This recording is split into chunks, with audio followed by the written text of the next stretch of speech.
नसीराबाद में समाजसेवी भंवर सिंह पलाड़ा ने मंगलवार को राताखेड़ा जनसंपर्क से आते समय मुक्तिधाम की सुध ली।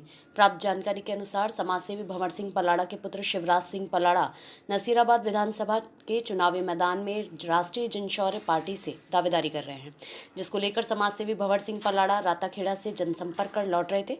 जब शमशान के नजदीक पहुंचे तो उनकी शमशान की दुर्दशा पर नजर पड़ी और उन्होंने तुरंत सफाई कर्मचारियों और जेसीबी को मौके पर बुलवाकर शमशान की सुध लेते हुए साफ सफाई और कटीली झाड़ियों और चारों ओर फैली गंदगी से शमशान को मुक्त कराया। इस दौरान उन्होंने शमशान के निकट स्थित गौशाला में जाकर गायों को हरा चारा गुड़ खिलाया। इस मौके पर गौशाला के अध्यक्ष और अन्य ने उनके कार्य की सराहना की और उनके पुत्र शिवराज सिंह पलाड़ा को समर्थन देने का आश्वासन दिया है। शमशान घाट ये पवित्र धरती है। अगर इससे बड़ी कोई मतलब एक पवित्र धरती नहीं हो सकती, जहाँ पे एक दिन सबको आना है। यहाँ पे ये मंदिर से भी बड़ा शुभ जगह है हमारी ये। इसको हर इंसान को एक दिन यहाँ आना है, जो इस धरती पे पैदा हुआ है उसको यहाँ आना है। और शमशान घाट को जब मैंने देखा, चारों तरफ बंगले खड़े, मतलब कोई गर्मी में तो आ जाए तो लोग बैठ नहीं सकते, लोग खड़े नहीं हो सकते, सब जगह कांटे लगे हुए थे। तो मेरे मन में आई कि भाई ये शमशान घाट इतना बड़ा नगर पालिका क्षेत्र है, यहाँ पे लगभग 50,000 की आबादी है, 3600 कौम के लोगों का यह शमशान घाट है। और इस शमशान घाट पे मतलब अव्यवस्था हो रखी थी, साफ सफाई नहीं है, इधर कांटे हो रखे हैं, बौल खड़े हैं। तो मैंने हाथों हाथ जेसीबी बुलाई। मैंने कहा इस शमशान घाट को, इससे बड़ी कोई पवित्र स्थान नहीं हो सकता। इस पवित्र स्थान की सफाई होनी चाहिए, यहाँ से कांटे हटने चाहिए, बौल हटने चाहिए और आने वाले टाइम में लोगों को लगना चाहिए कि हम एक पवित्र स्थान पे बैठे हैं। इसलिए मैं यहाँ पे आके सफाई भी कराई और मैंने हमारे कार्यकर्ताओं ने, यहाँ के जो लोगों ने सफाई भी की और जेसीबी से यहाँ के बौलों की भी हमने बौल उखड़वा के और ये झाड़ियों को भी हमने हटाया।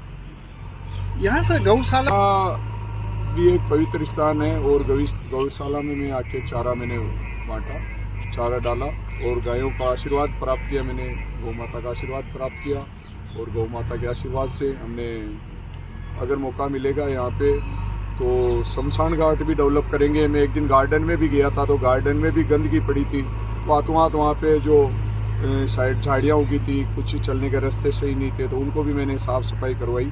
और वहाँ सफाई करा के मुझे लगा कि यहाँ लोग वॉकिंग करने के लिए सुबह आते हैं तो वो करते थे तो कांटे पड़े थे, बीच में रास्तों में कांटे पड़े थे, कई कंकर पड़े थे, तो उनको हटवाया और साफ़ सफाई कराई। मेरा अभियान है कि कैसे ही करके नसीराबाद विकास की ओर आगे बढ़े। दीपावली पे भी मैंने यहाँ लाइटें कराई कि अंधेरे में नहीं रहना चाहिए, हमारा नसीराबाद में रोशनी रहनी चाहिए, एक नया उजाला होना चाहिए, नया आविष्कार होना चाहिए, नसीराबाद आगे बढ़े, ये हमारी भावना है।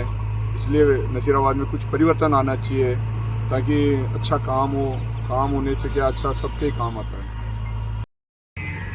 मैं गगन अग्रवाल, आज मुझे सौभाग्य प्राप्त हुआ समाजसेवी भंवर सिंह जी पलाड़ा के साथ कुछ क्षण बिताने का, जो कि हमारे यहाँ के उम्मीदवार शिवराज जी पलाड़ा के पिता और जाने माने समाजसेवी तो है ही। आज मैंने ये चीज़ देखी कि राताखेड़ा की साइड से लौटते हुए गौशाला रुके पहले वो, और उन्होंने गौशाला की स्थिति पर चर्चा परिचर्चा करी और विशेष आश्वासन दिया है गौशाला की तरक्की के लिए। इसके अतिरिक्त शमशान की व्यवस्था उन्होंने जब देखी तो वो थोड़े व्यथित हुए और उन्होंने तुरंत बुलडोजर, जेसीबी और सफाई कर्मचारी नियुक्त करके और शमशान की स्थिति बहुत सुंदर बनाने को तत्पर हैं वो। और उनका प्रयास यही है, बार बार उनका आश्वासन है, जो कि पूरी गारंटी है कि ये नसीराबाद का विकास चाहते हैं और हमें भी ऐसे प्रतिनिधित्व की आवश्यकता है जो नसीराबाद का विकास करे। और आज मैं अपने आप को बहुत प्रफुल्लित महसूस कर रहा हूँ उनके साथ बिताए क्षणों के साथ में। उनकी ऊर्जा देखकर मैं अचंभित हूँ और आप सबसे भी सहयोग की उम्मीद रखेंगे।